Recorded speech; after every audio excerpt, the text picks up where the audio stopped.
Orphaned girl alone was chased by a puma, but the lone hunter saved her, and she was never alone again.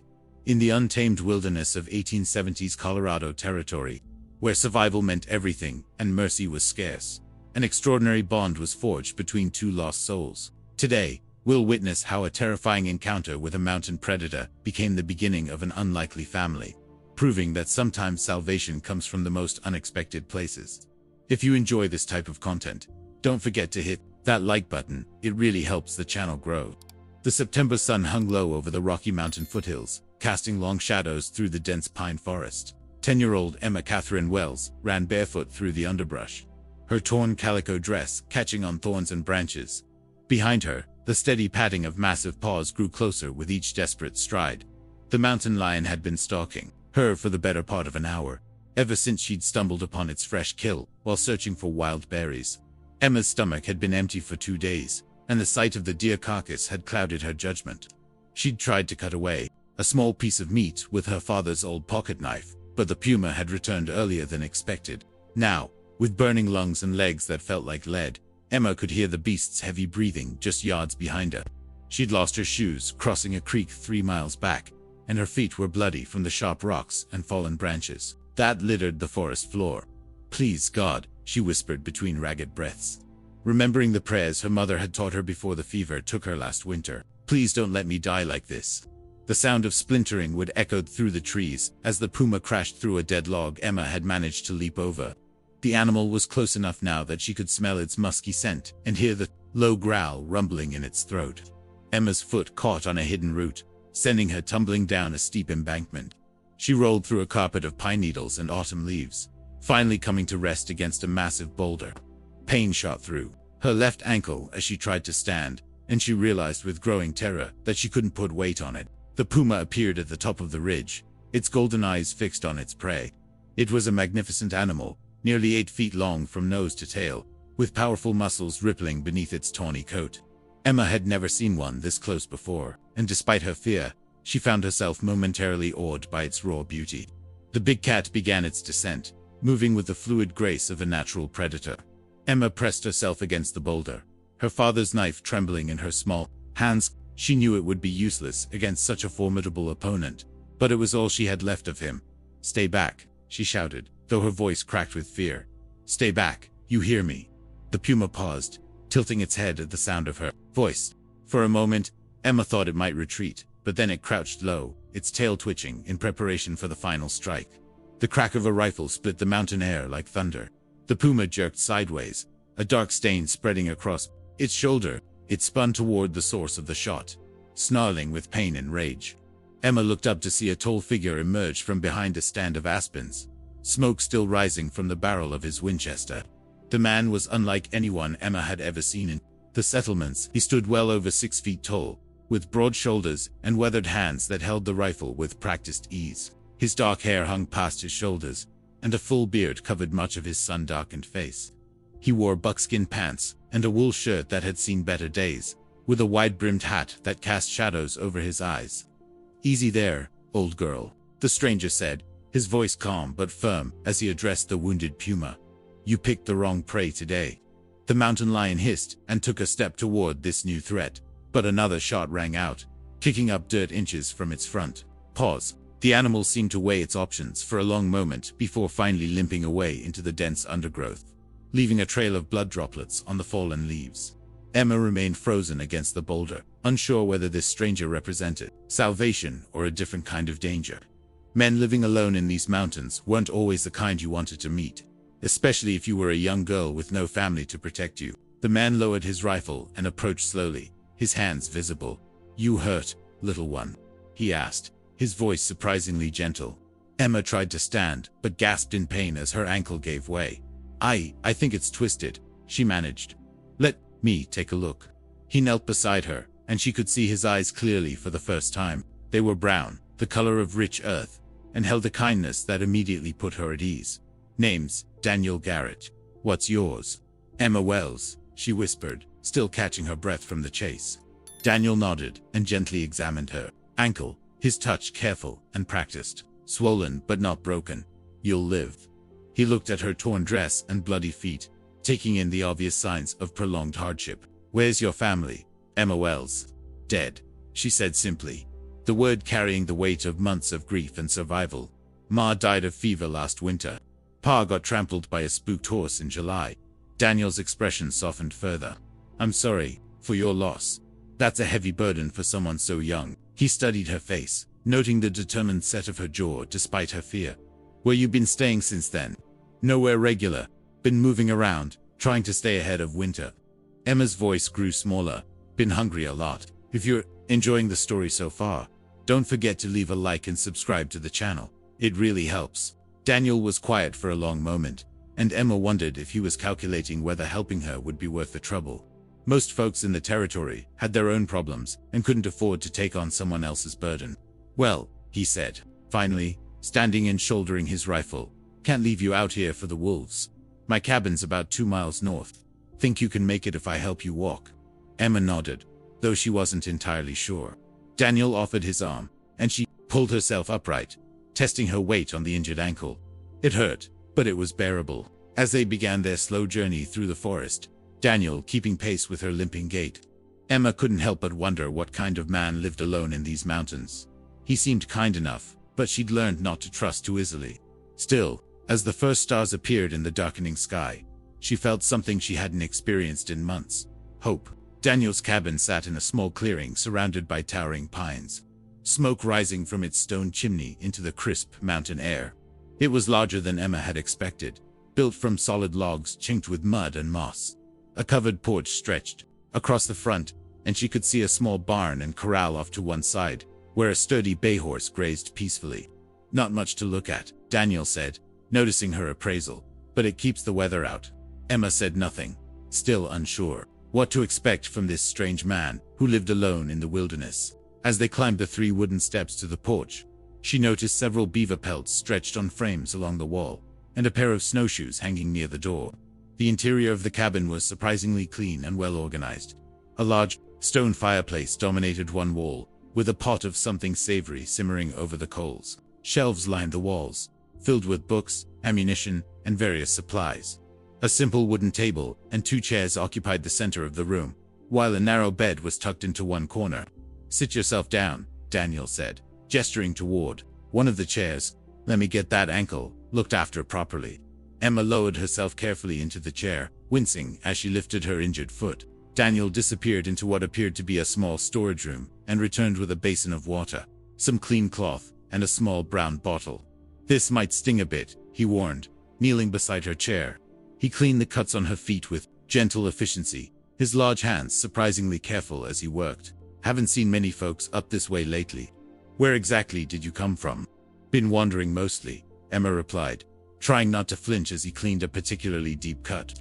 Started out near Gold Creek after PA died, but the mine foreman said I couldn't stay in the company housing anymore. Daniel's jaw tightened. Man should have more sense than to turn out a child. He said it wasn't his problem. Emma's voice carried no bitterness, just the resigned acceptance of someone who had learned that the world could be cruel. Been making do since then. Found some work here and there, helping with washing or mending. How long since you've had a proper meal? Emma considered this. 3 days, maybe 4. Found some huckleberries yesterday, but they weren't ripe yet. Daniel finished bandaging her feet and stood. Well, we'll fix that right now. He ladled a generous portion of stew into a wooden bowl and set it before her, along with a thick slice of bread. Eat slow. Your stomach won't be used to rich food. The smell alone was almost overwhelming. Emma couldn't remember the last time she'd had hot meat and vegetables, and she had to force herself to take small bites, as Daniel had instructed. The stew was delicious, rich with the flavor of venison and wild onions, and the bread was still warm from baking.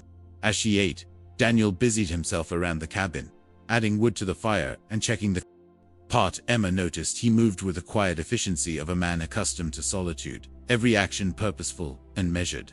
Where did you learn to cook like this? She asked between careful spoonfuls. My mother, mostly. She passed when I was about your age. Daniel settled into the chair across from her. Had to learn quick if I wanted to eat. Where was that? Missouri. Little farm outside Independence. Daniel's eyes grew distant. Seems like a lifetime ago now. Emma finished half the bowl before her stomach signaled it was full.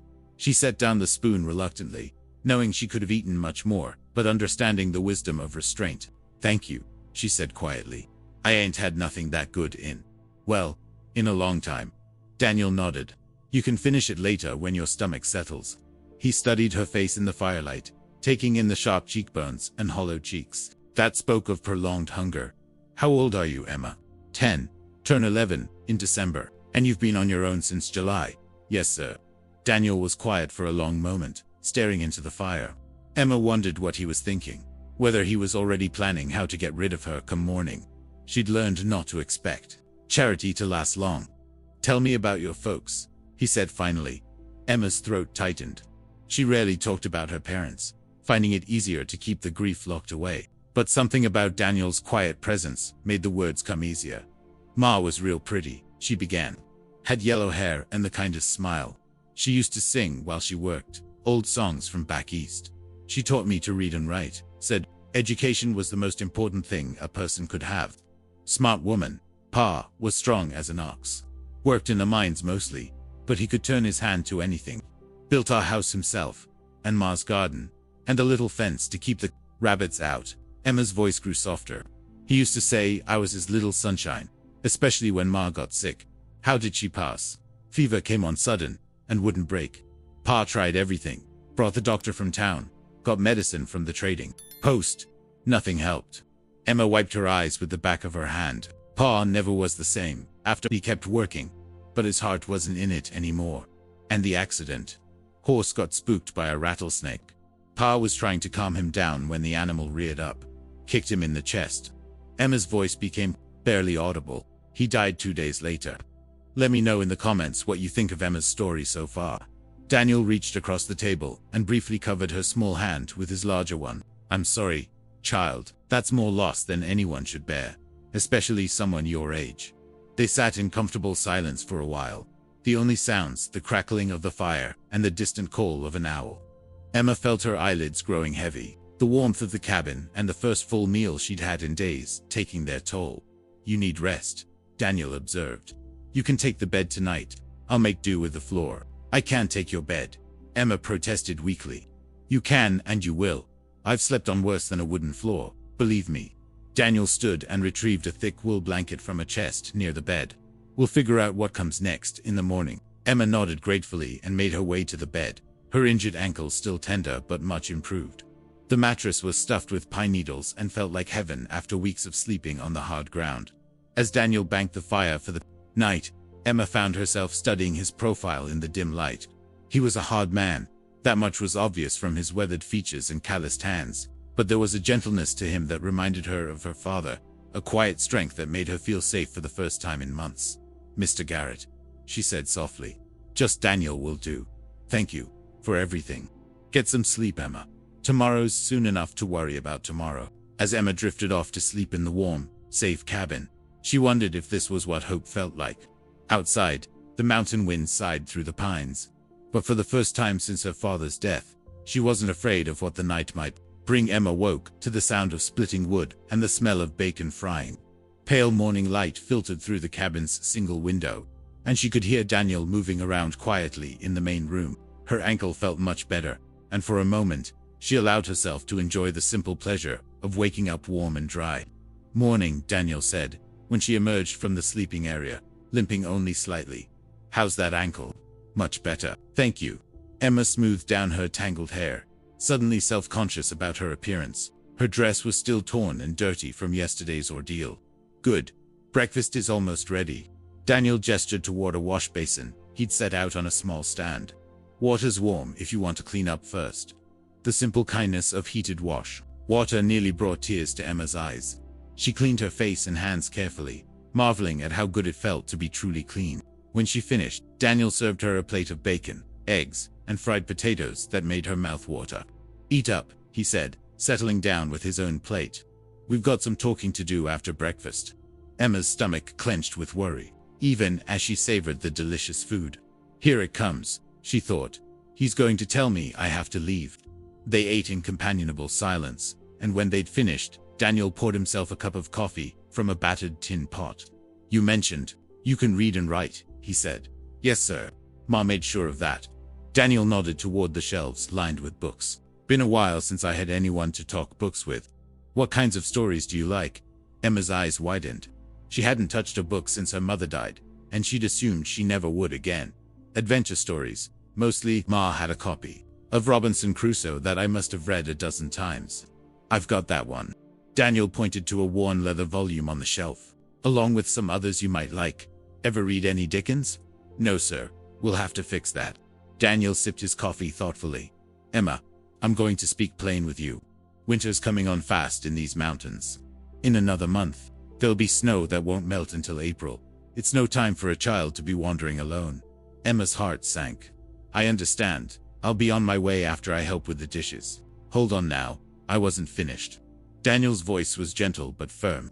What I was going to say is that this cabin gets mighty lonely in the winter. I could use some company, and you need a place to stay. Seems like we might be able to help each other out. Emma stared at him, hardly daring to believe what she was hearing. You, you want me to stay? If you're willing. It won't be easy, mind you. Mountain winters are hard, and we'll both have to work to make it through. But I've got enough supplies for two, and the company would be welcome.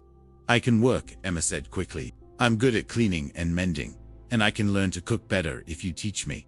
I'm sure you can. But first, we need to get you properly outfitted. Daniel stood and walked to a large trunk in the corner of the cabin. These belonged to my sister. She was about your size when she outgrew them. He pulled out a serviceable wool dress in dark blue, along with warm stockings, underwear, and a thick woolen coat.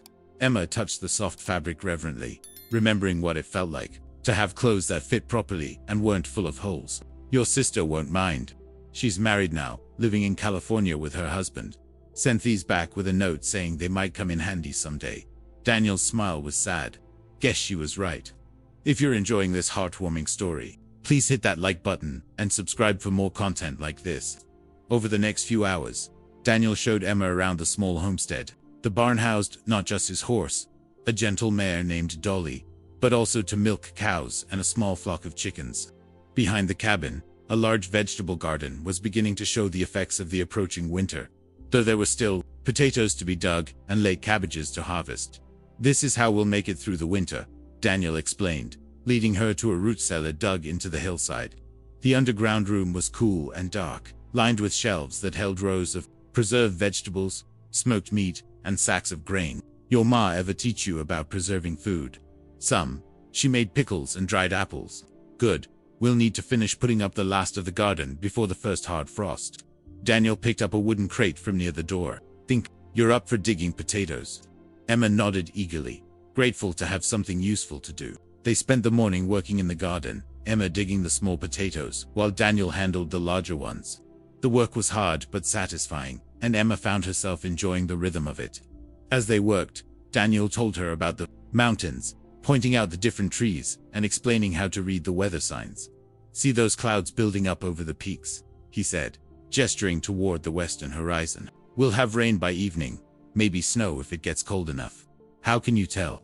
You learn to read the signs when your life depends on it. That particular cloud formation, the way the wind's shifting, the way the animals are acting, all tells a story if you know how to listen. Emma absorbed this information hungrily. She'd spent her whole life in mining camps and small settlements, and the natural world was still largely a mystery to her. But Daniel seemed to understand it as intimately as she understood the letters on a page. They broke for lunch, cold meat and bread eaten in the shade of the barn, and then continued working until late afternoon. By the time they finished, they'd filled several baskets with potatoes and late carrots. And Emma's hands were stained with dirt, despite the gloves Daniel had found for her. That's good work, Daniel said, surveying their harvest. We'll eat well this winter. As they walked back toward the cabin, Emma noticed Daniel moving with a slight limp she hadn't seen before. Are you hurt? She asked. Old injury. Acts up. When the weather's changing. Daniel's voice was matter of fact. Got it a few years back, when I was still trapping full time. What happened? Daniel was quiet for a moment, and Emma thought he might not answer. But as they reached the cabin porch, he said, Bear. Big old grizzly, that didn't appreciate me checking traps in what he considered his territory. Did you, did you kill it? No. Managed to wound it enough that it decided I wasn't worth the trouble, but it got its claws into my leg pretty good first. Daniel sat down heavily on the porch steps. Taught me to pay better attention to my surroundings. Emma studied his weathered face, noting the small scars she hadn't seen before. Is that why you live up here alone? Because it's dangerous? Partly, but also because I like the quiet. People in towns ask too many questions. Want to know your business? Daniel's voice grew softer. Up here, you can just be who you are without having to explain yourself to anyone. As if summoned by his words about weather, the first drops of rain began to fall, pattering softly on the cabin roof. Daniel stood and gathered up the tools they'd been using. We'd better get inside. This is going to be a real storm. They spent the evening by the fire, Daniel reading aloud from one of his books, while Emma mended a tear in her new dress. The sound of his deep voice and the steady drumming of rain on the roof created a cocoon of warmth and safety that Emma had thought she'd never feel again. Daniel, she said, during a pause in the reading. Yes. Why are you being so kind to me? You don't even know me. Daniel closed the book and looked at her thoughtfully. Maybe because someone was kind to me once, when I needed it most. Maybe because kindness is something the world needs more of. Or maybe because this old cabin gets mighty quiet, and I'd forgotten how good it feels to have family around. Family, if you're willing. I know I can't replace your folks, Emma, and I wouldn't try, but I can promise you'll always have a home here, and someone who cares about what happens to you. Emma felt tears prick her eyes, but for the first time, in months, they were tears of gratitude rather than grief. Outside, the storm continued to rage, but inside the warm cabin, she finally understood what it meant to be safe. 3 weeks later, the first snow of the season blanketed the mountain valley in pristine white. Emma stood at the cabin window, watching fat flakes drift down through the still air, and marveled at how much her life had changed since that terrifying day in the forest. Getting deep out there, Daniel observed, joining her at the window. Good thing we finished winterizing the barn yesterday. Emma nodded, pulling her new wool shawl closer around her shoulders. The past weeks had been a whirlwind of preparation, splitting and stacking firewood, preserving the last of the garden vegetables, checking and rechecking the cabins, chinkling to keep out the winter cold. She'd thrown herself into the work, with enthusiasm, desperate to prove her worth. Daniel, she said, still watching the snowfall, can I ask you something? Course you can. That first day, when you found me, why did you really decide to help? I mean, really. Daniel was quiet for so long that Emma began to think he wouldn't answer.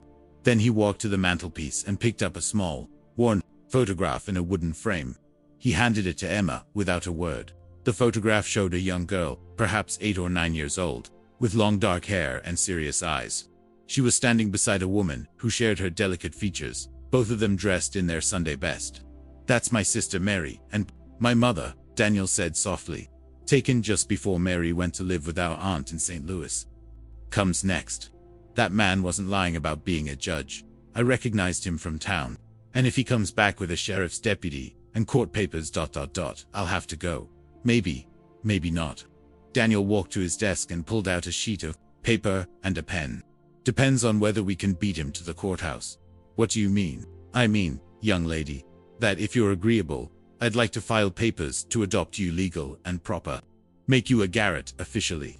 Daniel's smile was warm despite the worry in his eyes.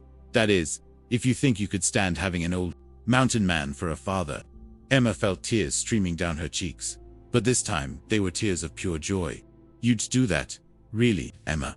You've brought more life to this old cabin than it's seen in years. You've made me remember what it feels like to have family, to have someone to care about besides myself. Daniel knelt down so they were eye to eye. I can't promise it'll be easy, or that we won't have to fight for it. But if you're willing, I'd be honored to call you my daughter.